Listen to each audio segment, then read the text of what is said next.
We're looking at your mind, my mind, or should I say the mind. And I'm going to ask a question right here. And the question I'm going to ask is, who do you think you are?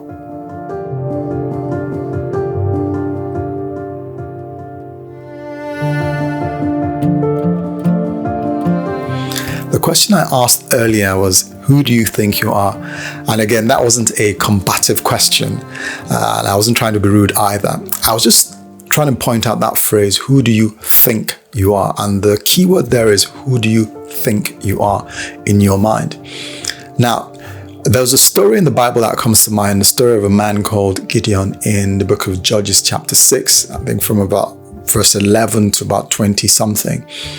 And this man had gone through really hard times. He had gone through really hard times, and his circumstances had really battered him to the point where he just thought to himself, look, my life is no good. I can't amount to anything, or I can't do anything that is going to be worthwhile in life. I'm just going to take my life as it is.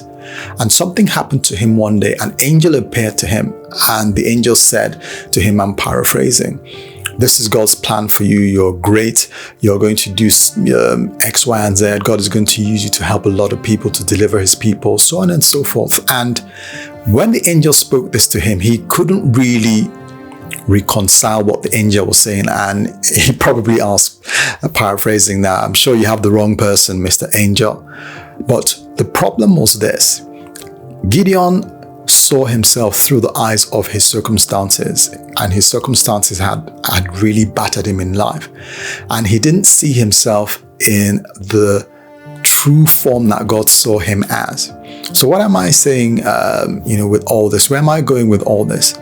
Where I'm going to is to say that, look, whatever it is that you think about yourself, the thoughts you have about yourself will eventually play out in your life.